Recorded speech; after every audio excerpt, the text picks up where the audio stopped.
Hugasan at hugasin.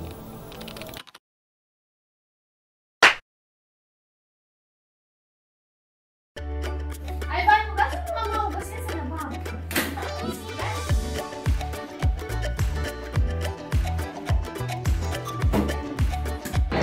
Hugasin at hugasan. Ang hugasin ay mga bagay na kailangan hugasan.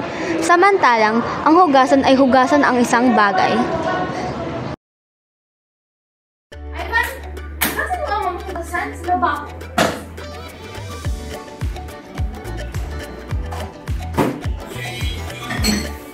Kunin at kunin.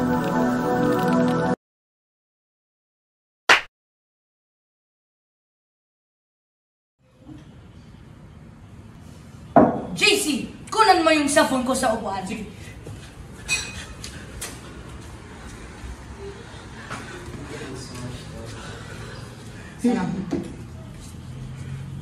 JC, kunin mo nga ako ng mansanas. Sige. Thank you. Oh! Kunin at kunan. Ang kunin ay kumuha ng isang bagay. Samantalang, ang kunan ay kumuha ng isang bagay para sa iba o mula sa isang lugar. JC, kunin mo yung cellphone ko sa upuan. Sige.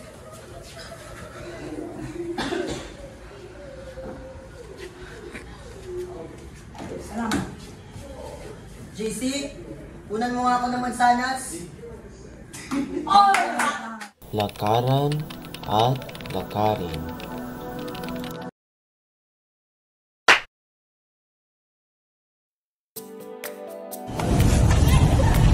Mainit naman dito eh. Mabuti palakarin na lang natin ang lakaran sa gate para may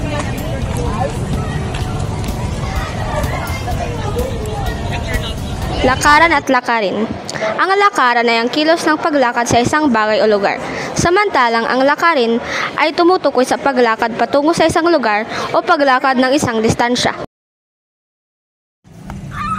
Init naman dito eh. Mabuti palakaran natin ang lakarin sa gilid para Talakayin at talakayan.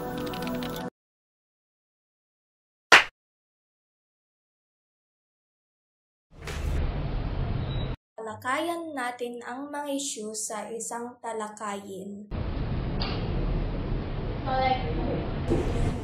Talakayin at talakayan. Ang talakayin ay ang pagtalunan ng isang paksa. Tumutukoy ito sa masusing pagtalakay sa isang bagay.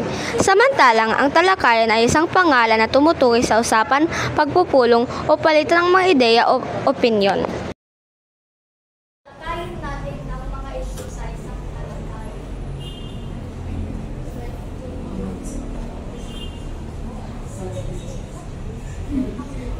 Iwasan at iwasin.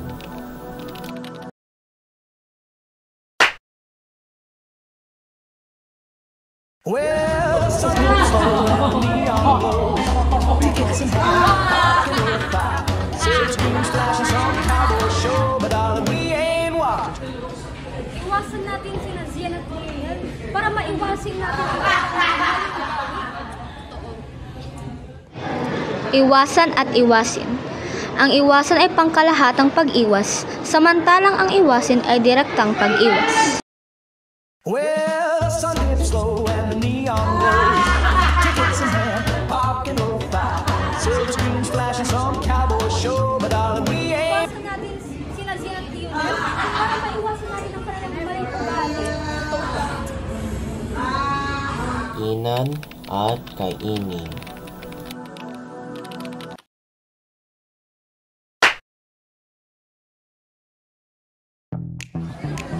Lagi, gutom na ako eh. Kakainin ko ngayon. Hindi mo dapat kainan ang pagkain sa kainin na yon dahil panis na. Sige.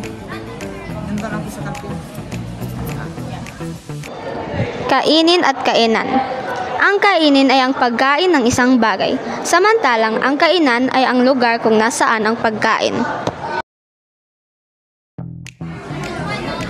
Gutom na ako eh.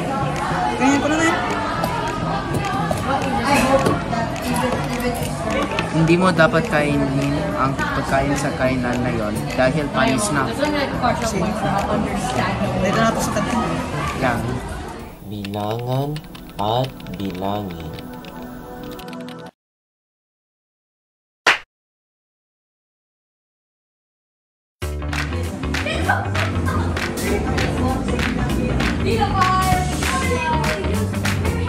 Bilangan mo ulit ang resulta ng bilangan.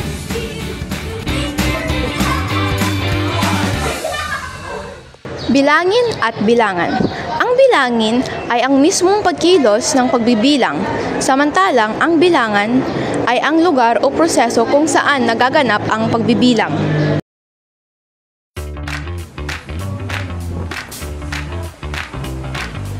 Bilangin mo ulit ang resulta ng bilangan.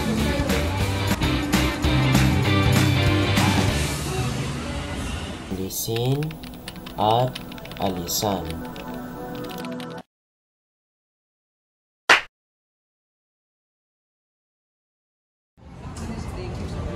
Hoy kayo, alisin niyo ang mga kalat ang sakit. Oo nga, no. Alisan niyo rin ito lahat.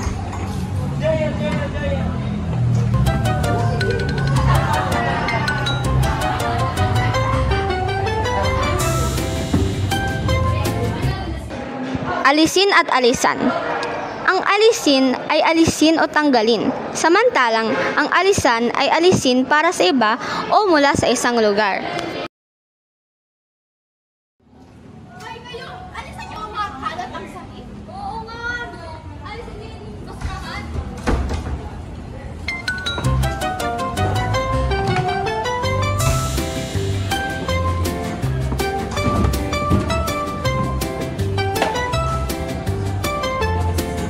Raman at hiramin.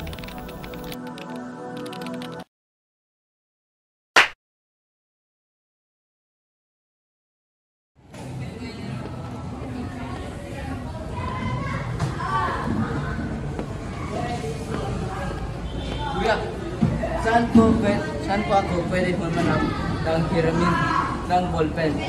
Gusto ko kasi hiraman ang ballpen ng classmate ko pero hindi ako pinayagan. Thank you. Kuya, Hiramin at hiraman. Ang hiramin ay ang pagkuha ng bagay na hindi pagmamay-ari, samantalang ang hiraman ay ang lugar o sitwasyon may pagpapahiram.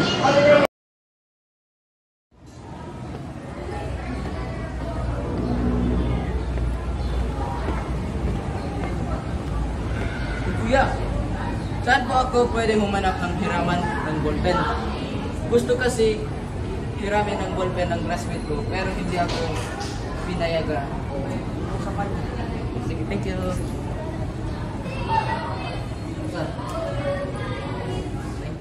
Larawin at larawan.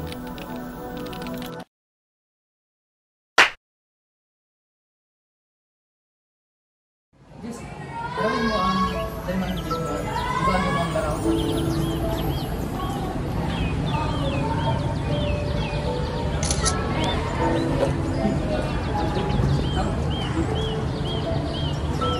Ang ganda man yan. Salamat. Galing mo na. Larawan at larawin. Ang larawan ay resulta o imahe, samantala ang larawin ay ang kilos ng paglalarawan o paglikha ng larawan. Gawin mo ang diamond dito. Bago mo ang larawan sa akin.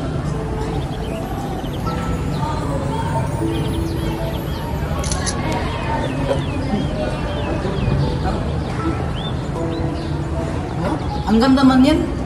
Salamat. Galing mo na.